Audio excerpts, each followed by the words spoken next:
Hello everyone, welcome to my YouTube channel. और आज मैं आपको पढ़ाने वाली हूँ कि एलपीजी के बारे में, यानी कि लिबरलाइजेशन, प्राइवेटाइजेशन और ग्लोबलाइजेशन।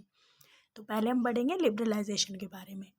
तो लिबरलाइजेशन के बारे में पढ़ने से पहले मैं थोड़ा सा आपको बेसिक बता देती हूँ कि किसको कहते हैं, ये क्या होता है, सारी चीज़ें। तो लिबरलाइजेशन को हिंदी में कहते हैं उदारीकरण।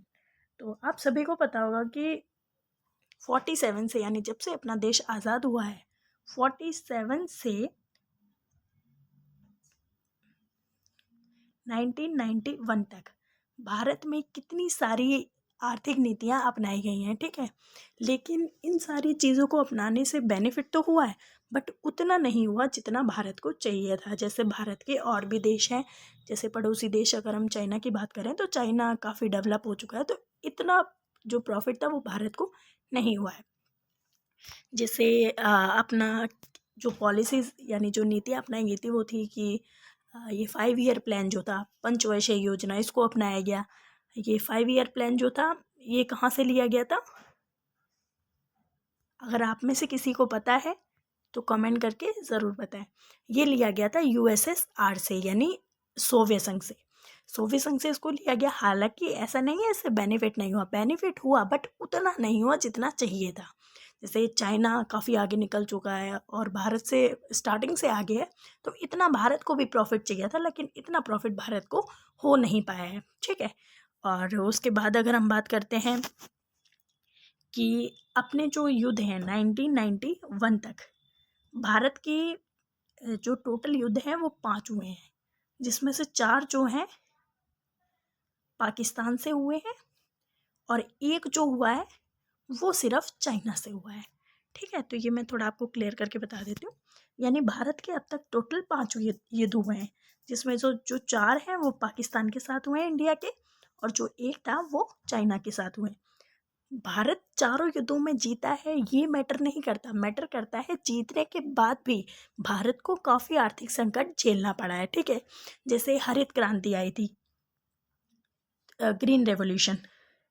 अब इसमें क्या था कि हरित क्रांति को अपनाया गया, इसका भी एक ही पर्पस था, क्या कि जितने भी उद्योग वगैरह हैं, जितने भी मतलब क्रॉप को उगाया जाता है, यानी जो खेती वगैरह की जाती है, उनमें अच्छे से अच्छे, यानी HYV सीड्स का यूज़ किया जाए, और जितने भी कीटनाशक दवाइयाँ उनका उपयोग किया जाए, ताकि खेत जो है, जो प्रोडक्शन हो रही है उसमें कीड़े वीड़े ना लगें, यानी उसमें से उपज जो है काफ़ी अच्छी हो, ताकि देश को उससे प्रॉफिट हो सके, ठीक है।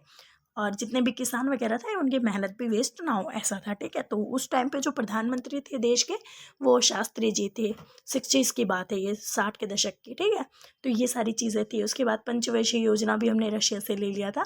अब नई आर्थिक नीति में क्या था कि ये सारी चीज़ें हुई तो थी, लेकिन इनसे कोई खास बेनिफिट नहीं हुआ कि देश काफ़ी आगे बढ़ गया हो, बहुत सारी चीज़ें बना ली हो, तो ऐसा पॉसिबल नहीं हो पाया था।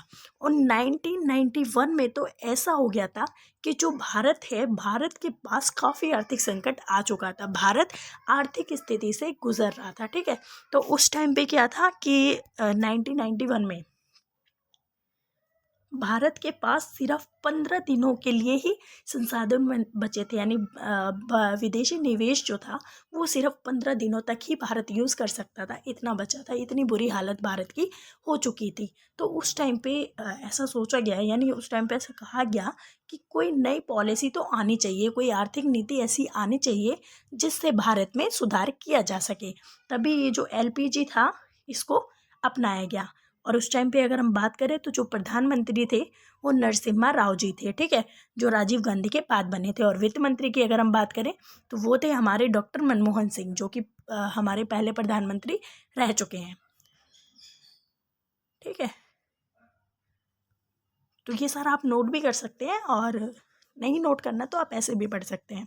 ये इंट्रोडक्शन बता रही हूँ, आगे काफ़ी डिटेल में बताऊंगी, तो अभी घबराना नहीं है, आराम से वीडियो को देखो। उसके बाद L मतलब होता है लिबरलाइजेशन, यानी उदारीकरण, और P मतलब होता है प्राइवेटाइजेशन, यानी निजीकरण, और G मतलब होता है ग्लोबलाइजेशन। ये काफ़ी इंपॉर्टेंट टॉपिक है, इस पर तो एक पूरा चैप्टर है, 9 चैप्टर जो हमारा है ग्लोबलाइजेशन, उसमें हम और ज़्यादा डिटेल में पढ़ेंगे। अभी मैं LPG के बारे में यहाँ पे शॉर्ट में बता देती हूँ, ठीक है। जो लिबरलाइजेशन है ये काफ़ी मतलब इतना कोई बड़ा टॉपिक नहीं है, ये तो इजी सा है। प्राइवेटाइजेशन और ग्लोबलाइजेशन में और डिटेल में बता दूंगी, ठीक है। तो ये सारी चीज़ें हुई। उसके बाद 1991 में LPG को अपनाया गया। ठीक है, यहाँ तक तो आपको समझ आया होगा। अब चलते हैं आगे। उदारीकरण, यानी अगर हम परिभाषा की बात करते हैं तो उदारीकरण किसको कहते हैं, अब हम ये समझेंगे।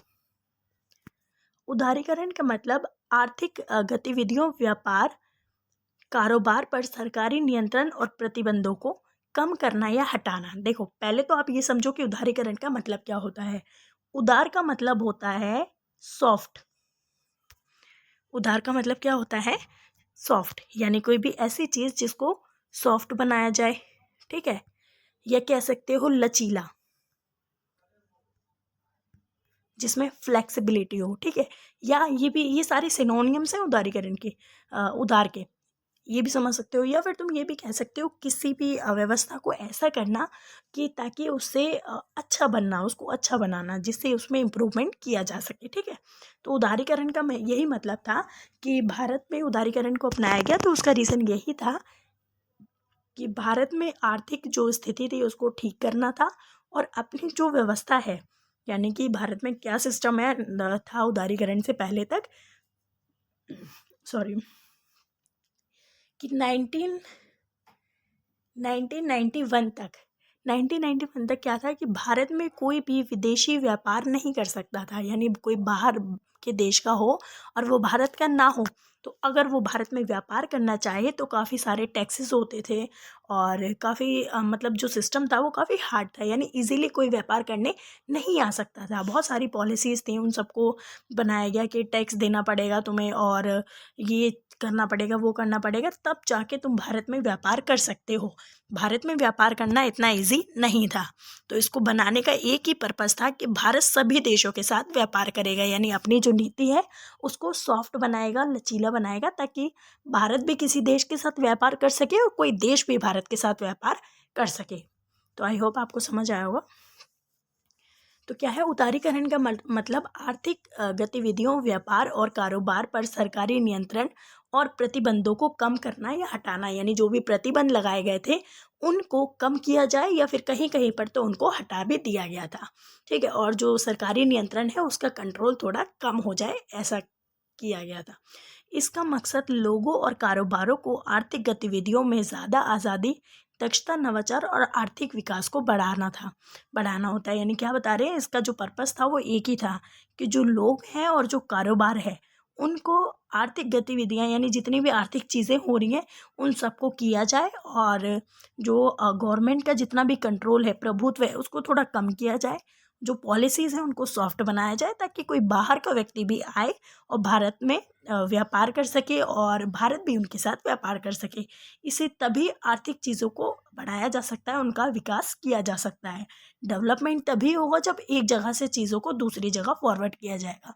तुम सिर्फ अपने देश में रहोगे, अपने देश में चीज़ों को लिमिटेड रखोगे, तो इतने बड़े लेवल पे तुम इंडस्ट्रीज़ को ग्रो नहीं कर सकते। अगर उनको ग्रो करना है, आगे बढ़ाना है, तो तुम्हें बाहर की कंट्रीज़ में भी पार्टिसिपेट करना पड़ेगा। ठीक है, तो सिंपल सी बात है ये। राष्ट्र के विकास और वृद्धि में बाधा बन रहे प्रतिबंधों को खत्म करना। यानी जो भी चीज़ें राष्ट्र के बीच में आ रही हो, राष्ट्र के विकास में आ रही हो, या वृद्धि करने से रोक रही हो, बाधा बन रही हो, उन सब प्रतिबंधों को पूरी तरह से खत्म कर दिया जाए। उदारीकरण का ये भी पर्पस था। ठीक है, नेक्स्ट है इसके उद्देश्य क्या थे, उदारीकरण के क्या उद्देश्य थे, इसकी बात करते हैं। उदारीकरण के लक्ष्यों को हासिल करना, यानी कि जो भी औद्योगिकरण थे, यानी 18 उद्योग लगाए गए थे, जिसमें 18 उद्योग में से क्या था कि ज़्यादा से ज़्यादा प्राइवेट को दे दिए गए। हालांकि कुछ गवर्नमेंट के पास भी थे, लेकिन प्राइवेट कंट्रोल भी बनाया गया था कि जो इंडस्ट्रीज़ हैं उनको प्राइवेट भी होना चाहिए, ताकि प्राइवेटाइजेशन होगा तो इससे भी डेवलपमेंट किया जा सकता है। और जो बाहर के देश हैं, निजी और विदेशी निवेश को बढ़ावा देना, यानी बाहर के देश हैं वो भी भारत में इन्वेस्ट कर सकते हैं। वो इन्वेस्ट करेंगे भारत में आकर, तो भारत को भी तो बेनिफिट होगा, उनको होगा वो तो अलग ही बात है, लेकिन भारत को भी प्रॉफिट होगा। मुक्त बाजार प्रणाली लागू करना, यानी ओपन डोर की जो पद्धति थी उसको लागू करना, ओपन डोर की जो नीति है, पॉलिसी है, उसको लेकर आएंगे। सरकारी उपक्रमों की वित्तीय स्थिति को सुधारना, यानी जितने भी गवर्नमेंट उपक्रम थे उनकी वित्तीय स्थिति को ठीक करना, यानी उनमें कुछ चेंजेस लाना। लोक क्षेत्र की कंपनियों का बोझ कम करना, यानी जितने भी लोक क्षेत्र की जो कंपनियां थी उनका जो बर्डन था उसको कम किया जाएगा। उत्पादकता और आय को बढ़ाया जाएगा, यानी उत्पादकता बढ़ेगी तो आय अपने आप, आय को भी इंक्रीमेंट किया जाएगा, बढ़ाया जाएगा। सरकारी संगठनों की कुशलता बढ़ाना, ये जितने भी सरकारी संगठन थे, जितने भी गवर्नमेंट चाहे ऑफिस हो या जितने भी संगठन हो, ग्रुप हो, सारी चीज़ें हों, उन सब में इम्प्रूवमेंट किया जाएगा। और स्पेशली ये था कि उनमें कुशलता बढ़ाना, यानी उनमें हर किसी व्यक्ति को नहीं इंक्लूडेड किया जाएगा। उनमें पढ़े लिखे लोग, यानी जो भी नॉलेजेबल पर्सन है, उनको ही सिर्फ इंक्लूडेड किया जाएगा ताकि इन चीज़ों में चेंजेस आ सके और भारत की जो स्थिति है उसको सुधारा जा सके। तो आई होप आपको समझ आया होगा। आगे बढ़ते हैं। एग्जाम्पल के लिए देख सकते हो, जैसे बैंकिंग का राष्ट्रीयकरण किया गया, यानी बैंक जो थे इनका कंट्रोल जो था गवर्नमेंट से कम करके इनको प्राइवेट सेक्टर में भी दे दिया गया।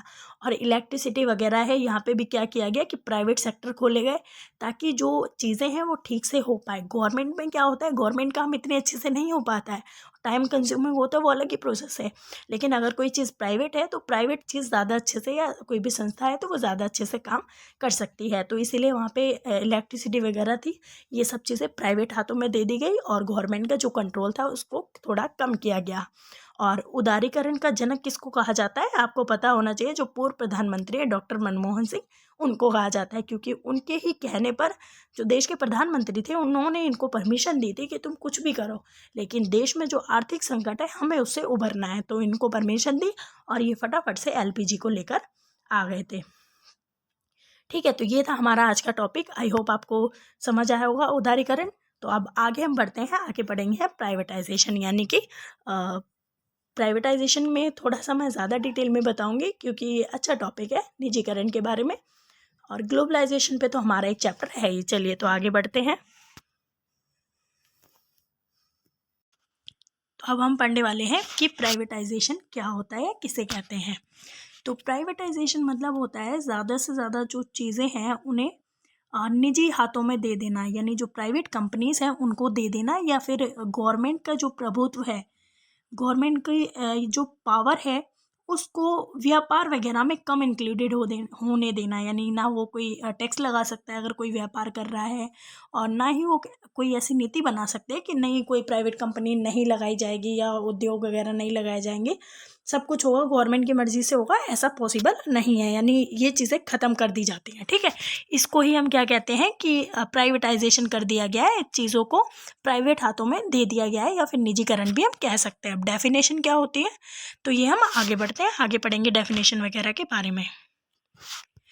तो देखिए, निजीकरण का मतलब होता है, निजीकरण का मतलब है कि किसी सरकारी स्वामित्व वाली कंपनी या प्रतिष्ठान का स्वामित्व, नियंत्रण या क्रियान्वयन निजी क्षेत्र को सौंपना, यानी किसी भी सरकारी स्वामित्व या कंपनी का जो प्रतिष्ठा है, उसकी जो पावर है, उसका जो स्वामित्व है, कंट्रोल है, उन सबको कम करके प्राइवेट हाथों को दे देना।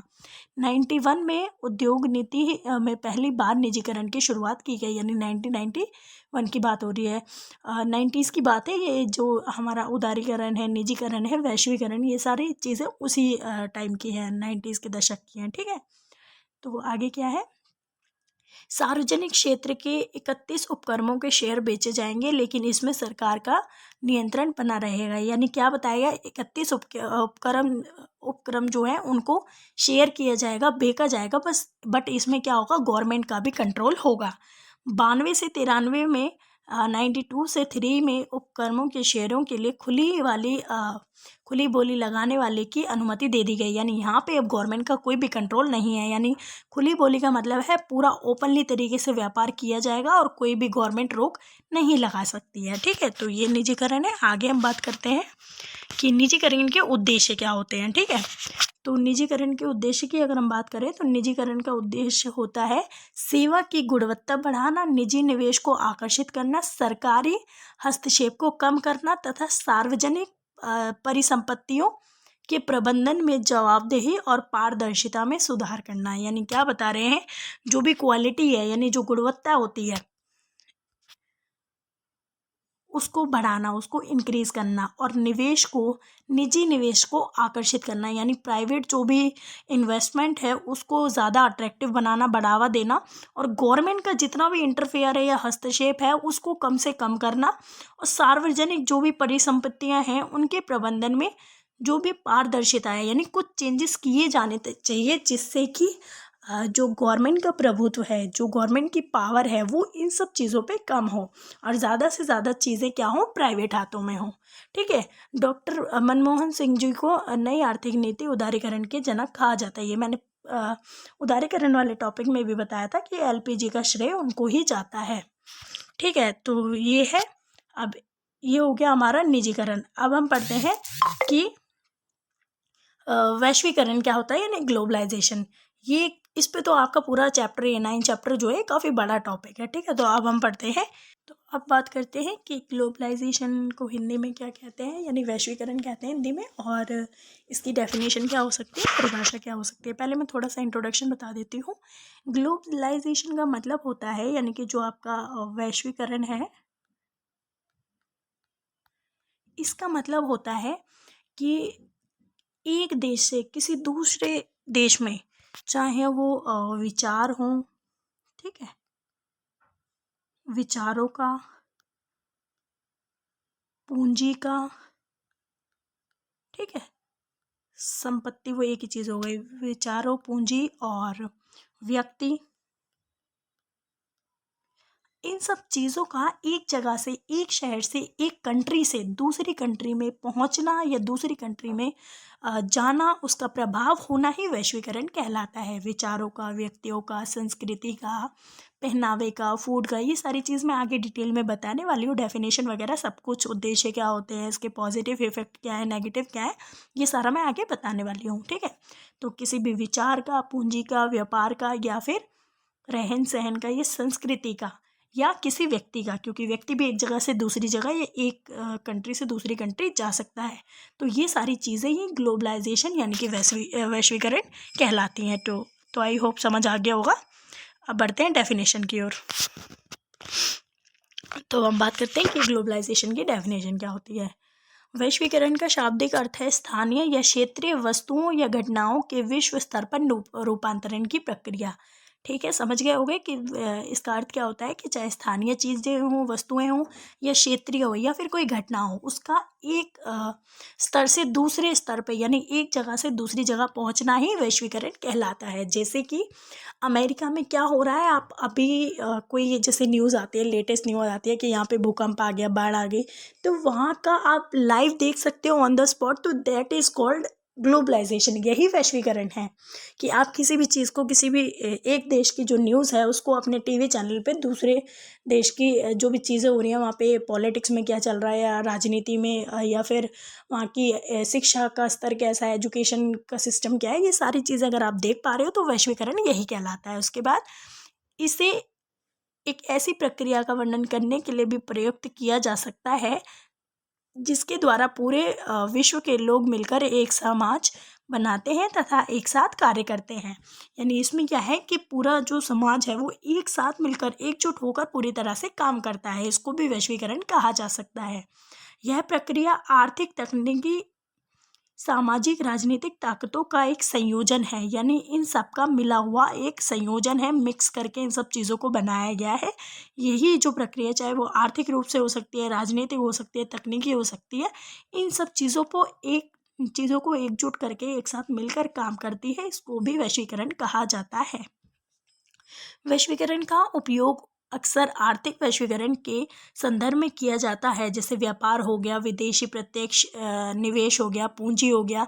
ये जो मैंने पीछे आपको बताया था कि पूंजी, व्यक्ति, या फिर व्यापार, निवेश, ये सारी चीज़ें भी इसके एग्जाम्पल हो सकती हैं। ठीक है, प्रवाह, प्रवास और प्रौद्योगिकी प्रसार के माध्यम से राष्ट्रीय अर्थव्यवस्था या अंतर्राष्ट्रीय अर्थव्यवस्थाओं का एकीकरण, चाहे वो प्रवाह हो, प्रवास हो, या प्रौद्योगिकी के क्षेत्र में हो, किसी के भी माध्यम से राष्ट्रीय अथवा अंतर्राष्ट्रीय किसी भी चीज़ों का एकीकरण होना या एक जगह से दूसरी जगह पहुंचना ही वैश्वीकरण कहलाता है। इसी को हम वैश्वीकरण के नाम से जानते हैं। तो आई होप आपको समझ आया होगा। अगर नहीं समझ आया तो वीडियो को 2 बार देखो, समझ आ जाएगा, बहुत ईजी है। फिर भी समझ नहीं आता तो हमारा जो 9 चैप्टर है वहाँ पे हम पढ़ेंगे तो और डिटेल में वहाँ पे बता दूँगी मैं। तो अब उद्देश्य की बात करते हैं कि इसके उद्देश्य क्या होते हैं। वैश्वीकरण का मकसद देशों के बीच आर्थिक असमानता को कम करना और अल्प विकसित देशों की विकसित देशों की श्रेणी में लाना, यानी जो अल्प विकसित हैं उन लोगों को अपने बराबर, यानी जो विकसित श्रेणी में हैं, जो डेवलप हो चुके हैं उनके बराबर लाना।